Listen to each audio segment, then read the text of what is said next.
Saudara, beberapa waktu terakhir ramai diperbincangkan mengenai pemblokiran sementara ribuan rekening bank yang tidak aktif atau dorman oleh Pusat Pelaporan dan Analisis Transaksi Keuangan atau PPATK. Langkah ini diambil sebagai upaya pencegahan terhadap penyalahgunaan rekening tersebut dalam aktivitas ilegal, termasuk satu di antaranya adalah judi online. Tapi yang lagi ramai diperbincangkan oleh masyarakat adalah ada yang merasa tidak terlibat dalam aktivitas mencurigakan, namun rekeningnya turut diblokir.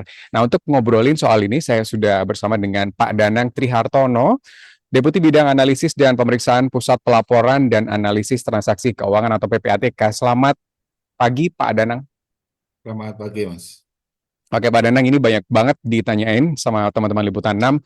Bagaimana caranya atau mungkin verifikasi dari PPATK untuk membedakan rekening pasif atau dorman ini dan kemudian dicurigai terlibat judi online, Pak? Apakah ada kriteria khusus begitu, Pak? Jadi begini, pertama adalah definisi rekening dorman itu seperti apa.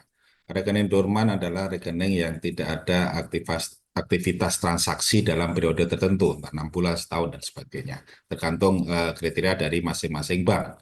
Nah, kami dapat datanya dari perbankan yang mengkategorikan bahwa rekening itu rekening dorman. Dorman kan berarti tidak aktif dalam jangka waktu yang relatif lama. Nah, ini kami hentikan sementara, jadi sementara ya. Sementara saja. Nah, prosesnya kan nanti nasabah ternotifikasi bahwa dia dihentikan transaksinya. Jadi dengan itu mereka sadar bahwa pertama dia mempunyai rekening yang sedang dorman. Lalu yang kedua, ini kan jumlah rekeningnya yang dorman itu kan banyak sekali. Nah, yang kedua adalah seperti apabila ada orang yang sudah meninggal tapi tidak menginformasikan rekeningnya ke anggota keluarganya, kan tidak ada yang tahu sampai dengan sekarang. Nah, itu jadi ahli warisnya ternotifikasi. Oh, dulu almarhum ayah saya, almarhum ibu saya ternyata masih punya rekening di sini.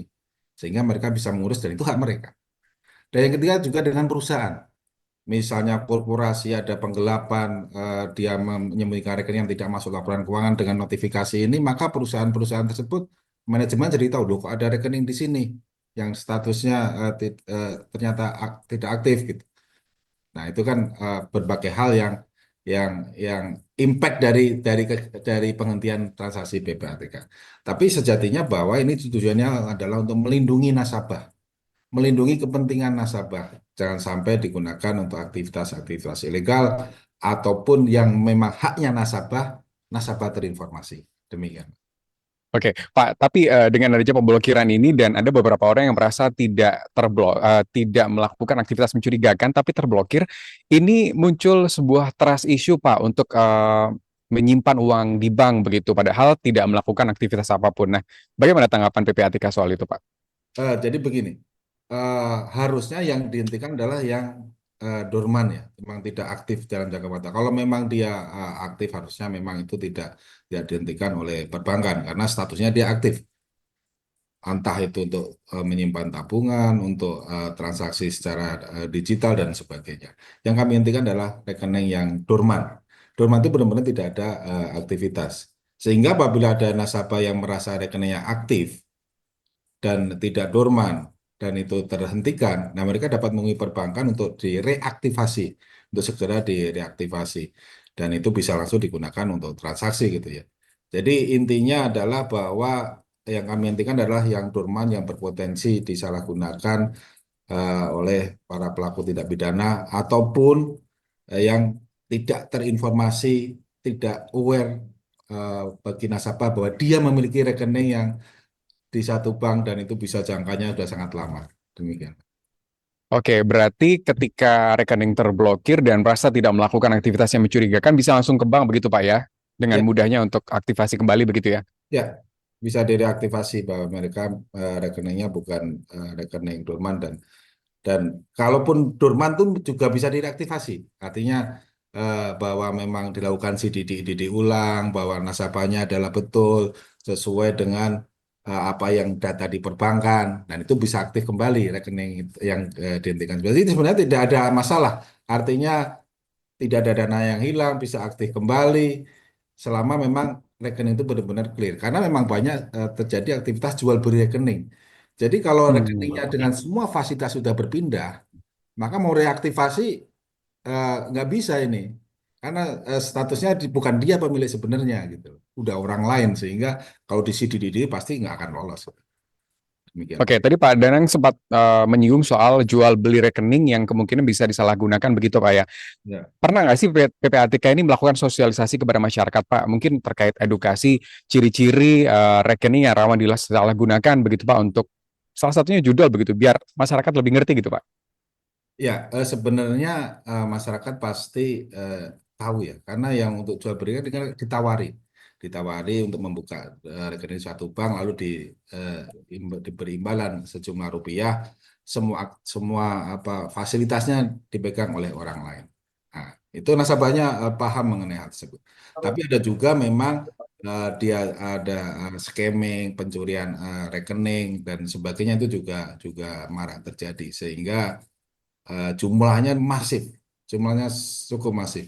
Untuk tahun 2024 saja dari perjudian online saja kami mengidentifikasi sekitar 28.000 rekening untuk deposit yang sumbernya dari aktivitas jual beli rekening ataupun menggunakan rekening orang lain. Itu baru perjudian, belum lagi narkotika, belum lagi penipuan yang jumlahnya juga sangat masif, belum lagi dengan undang-undang apa dengan tindak pidana ITE dan korupsi. Korupsi juga sekarang menggunakan rekening orang lain, sehingga ini perlu kita mitigasi bahwa nasabah harus bertanggung jawab atas rekeningnya sendiri. Demikian. Oke, gimana Pak koordinasi antara PPATK, lembaga keuangan, OJK, dan juga aparat penegak hukum dalam menangani kasus rekening dorman ini Pak? Ya, jadi begini, ini sifatnya pencegahan. Pertama ini adalah dalam hal pencegahan. Lalu yang kedua adalah tentu saja kita next step-nya adalah hal-hal yang mencurigakan akan kami analisis. Analisis apabila ditemukan indikasi tindak pidana kami sampaikan kepada penegak hukum. Tapi prosesnya tentu kan masih panjang. Jadi sifatnya ini pencegahan dulu. Kita sifatnya pencegahan, jangan sampai rekening-rekening nasabah yang digunakan orang lain ini tetap apa nanti bisa dihidupkan kembali dan bisa apa untuk digunakan tindak pidana, dimanfaatkan oleh oknum-oknum dan sebagainya. Oke, jadi sekali lagi masyarakat jangan khawatir ketika rekeningnya dihentikan sementara bisa reaktivasi. Dan ini satu lagi pertanyaan Pak, adakah rencana untuk memperkuat seperti regulasi atau sistem pengawasan, jadi agar mencegah penyalahgunaan rekening dorman ini untuk selanjutnya dipakai untuk hal-hal yang tidak sesuai fungsinya begitu, seperti judi online dan lain-lain Pak? Ya, jadi kalau kita sifatnya dorman ini kan ada dua terkait tindak pidana ya. Yang setelah dilakukan tindak pidana dia jadi dorman.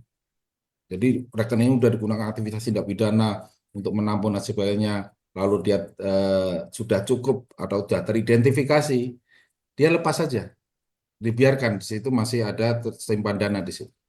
Lalu ada juga yang rekening dorman digunakan oleh para oknum. Nah ini digunakan untuk menampung, hidup kembali.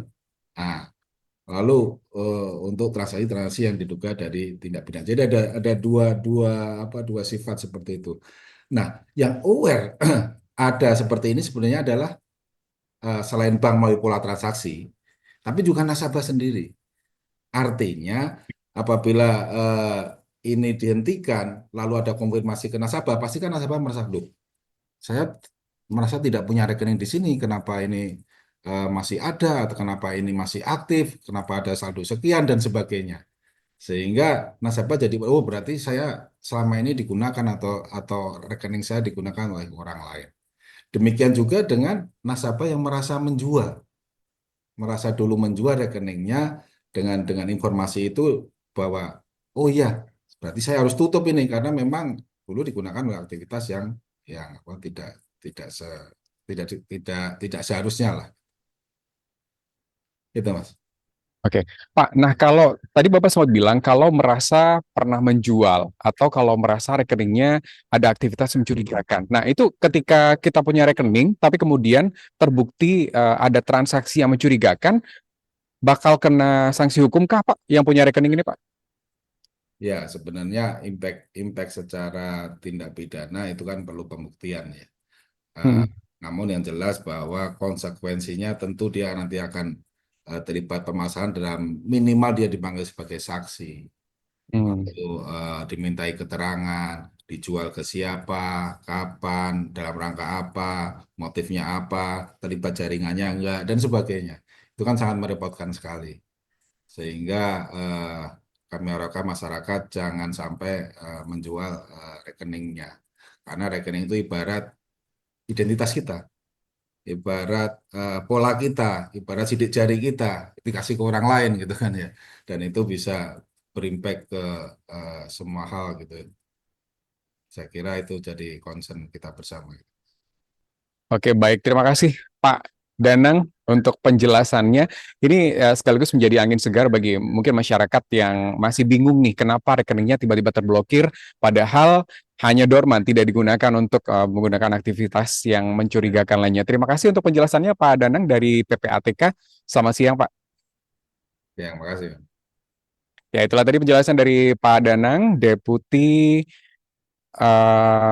bidang analisis dan pemeriksaan dari PPATK yang menjelaskan terkait bagaimana sih rekening dorman ini tiba-tiba dihentikan sementara oleh PPATK karena memang rawan sekali diperjualbelikan, disinggungkan dengan aktivitas judi online dan lain sebagainya. Terima kasih sudah menyaksikan Sedang Viral. Saya Rusdi Maulana. Sampai jumpa.